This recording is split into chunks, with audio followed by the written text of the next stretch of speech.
Join us for a driving review of the new Ford Puma ST. Let's go!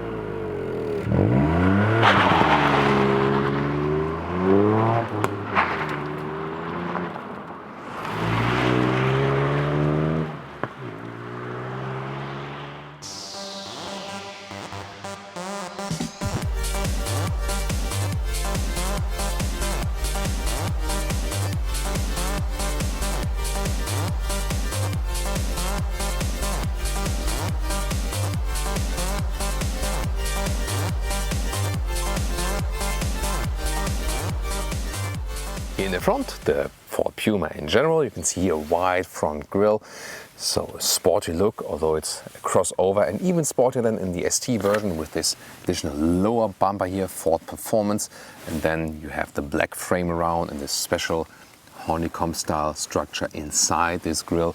Interesting daytime running light. Headlamps come standard with LED option, and the high beam features as LED as well. The length is at 4 meters 19, 13 foot 7 or 165 inches. So really a small vehicle based on the Fiesta platform, just put a little bit higher here than the ST version, however, with painted wheel arches, very smooth transition, 19-inch wheels, a standard, bigger brakes here also with the contrasting red brake calipers, and also the black contrast here in the lower area together with black mirror caps and also black contrasting roof. So really nice sporty styling, definitely. Black Puma badging right there. Then you can see here the tail lamp signature here, very nicely done. And in the ST version you have this, stronger lower black style and also a performance exhaust where you can also inside see the exhaust valve. Of course, then once again an ST logo. Puma ST comes with a 1.5 liter turbo petrol engine, still a 3-cylinder, but then with 200 horsepower, 6.7 seconds is the acceleration figure to 1 kilometers or 62 miles an hour, 320 Newton meters of torque. And this significantly faster than anything else you can buy in this lineup.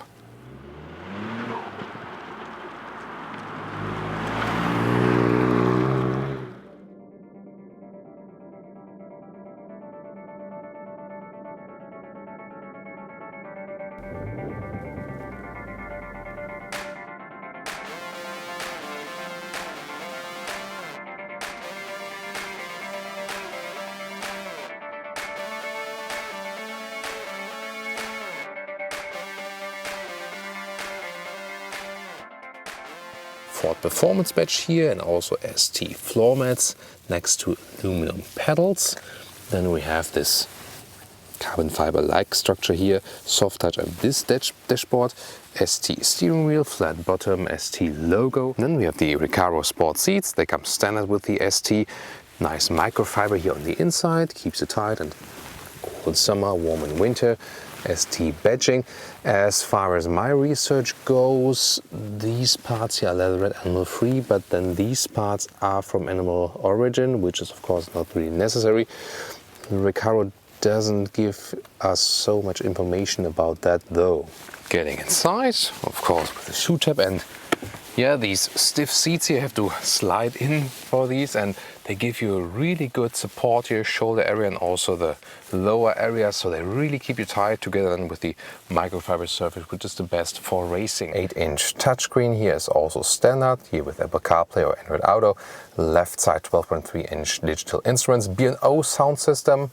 The most sophisticated one for this vehicle is also standard, and you can see in the lower part still manual climate knobs, so that's also easy to control that while driving. And then details here to the screen, so when you have the CarPlay mounted, let's listen here to the B&O sound system, which has a quite intensive bass, so for a small car segment here, yeah, really an intensive bass experience. Yeah. Then integration like this is actually quite nice. However, when you go back to the Ford Sync system, The maps is then here your smartphone and not the real GPS map of the car. You have to unplug your phone so that the real GPS from the car is working. That's of course really poor from that integration. Why shouldn't it work during that? And here you have the digital instruments, like with performance details. Here you can also activate the launch control then, because it's a manual gearbox that will reduce the RPMs a little bit at startup. You can press the S button, then you go to the sports mode and the gauges change as well. It's not plentiful as for the leg room, so I do hit my knees right there. So I can't properly sit here as a tall adult. Headroom wise, it does exactly work, I would say, but of course not plentiful either. So again, not thought out for tall adults here in the rear. But we also have the nice microfiber surface here in the rear seats, so you can get along somewhat. So you have the free area right here then. Let's put out the luggage. See here, because the real interesting thing is below here, and it's about 80 liters, the so-called mega box, and you can reach in there so deeply.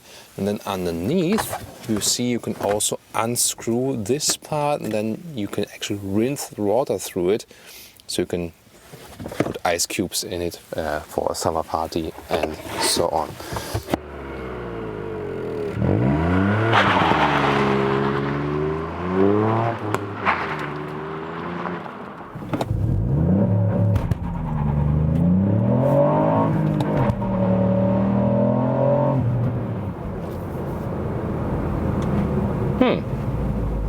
Nice test.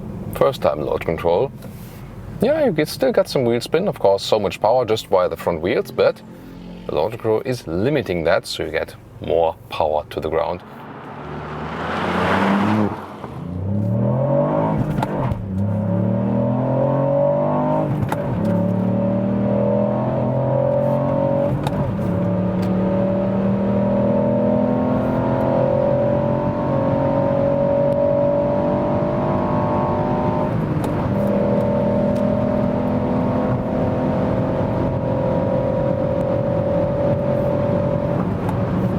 That's almost 200 kilometers an hour, 125 miles per hour, so impressive acceleration for such a small vehicle. Here at higher speeds, of course, high wind noises, the car is not laid out to do that, but good test here on the German motorway to test the high speed capabilities.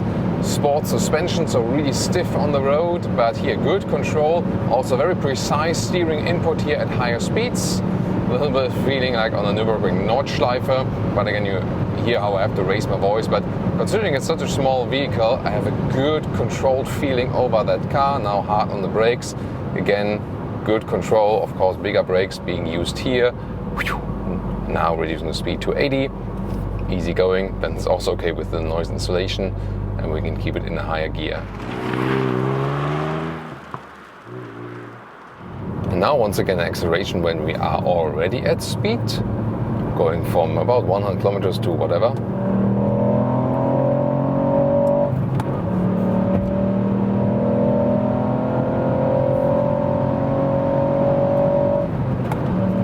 That's 160, pretty nice as well, but of course this 3-cylinder small displacement is not really suitable for accelerations at higher speeds. It's more about the low speed area and the agility than in the low speed behavior, but that's totally okay for this car no matter what.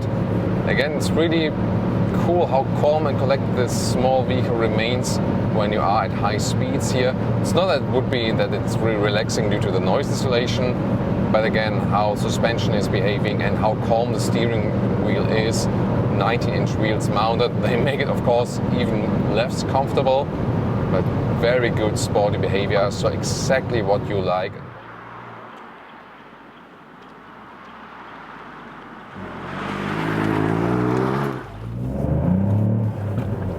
Yay! And I have one more tunnel for you. So once more, down with the window, view speed, second gear.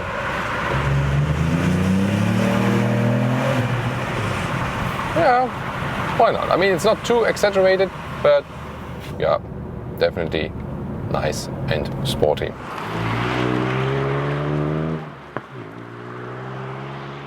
Now here, back a gear, a little bit wet road, nice curvy roads ahead.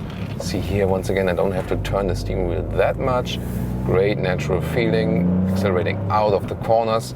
Differential lock also here. We have the car with the performance pack that also includes then the launch control we've shown to you. Here we go.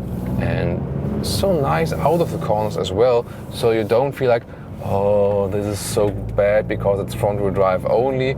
It's really good how calm and collected this car is also remaining here with front wheel drive only, and also some wet roads and some leaves on the road as well. Beautiful impressions here, beautiful driving impressions here for you. So I hope you really enjoy that. And that's a little bit more silent than the Fiesta ST is for, you know, some rural surrounding. Also not too bad. You annoy less people definitely. And I think the sound for this 1.5 liter 3-cylinder is still more than enough. Such a balanced and neutral handling. Once again, suspension and steering work is really, really cool. Second gear could be maybe a little bit longer, but then again, for most driving situations, this won't really matter that much. Back to the gears. Putting in the gears is again so much fun. Now this hairpin corner is ahead. Let's see how the car is handling that one. Also leaves on the road, a little bit slippery, but not too much that it would push over the front wheels. I think this was really well done. So job well done here, all the sports engineers at Ford. Here out of the corner once again, very collected. Yeah, such a small, fun sports machine, definitely.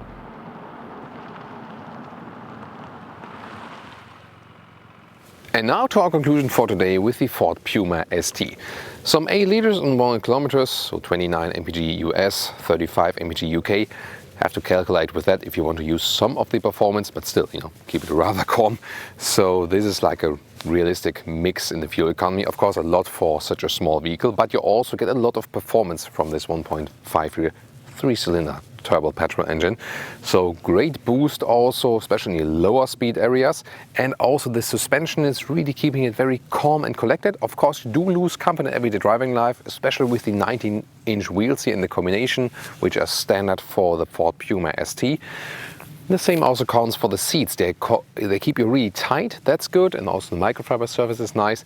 But then again, leather parts, not really necessary. And of course, they also give you less comfort. So this is a sports car in a small segment without compromise. Wheels, suspension, seating position, seats itself, they are all set on a true sporty experience, which is a lot of fun when you have even roads. But you definitely lose a lot of comfort. You just have to be aware of that. So that's definitely your choice. I think a really great styling here also with the, you know, somewhat matte color. It's not a real matte color, but it looks like it from some angles. And also with the modern daytime running light and so on. I think it works very well that this Puma crossover is also set now on a sporty tone, going back to its original form a little bit more. The interior build quality here and there, you could have some improvements, no doubt about that. That's not where Ford is really good. What is excellent is the steering feel. That's so natural and so great, so sporty. And also the manual gearbox is awesome, how you can put in the gears and so on. Two of the best things about this vehicle here. And of course, really surprising yet again, this immense trunk area here, that it goes so deep that you can use very, very well. Although this one is still the ST version. Looking forward to your feedback now. Put it there in the comments and also join us for the very next time.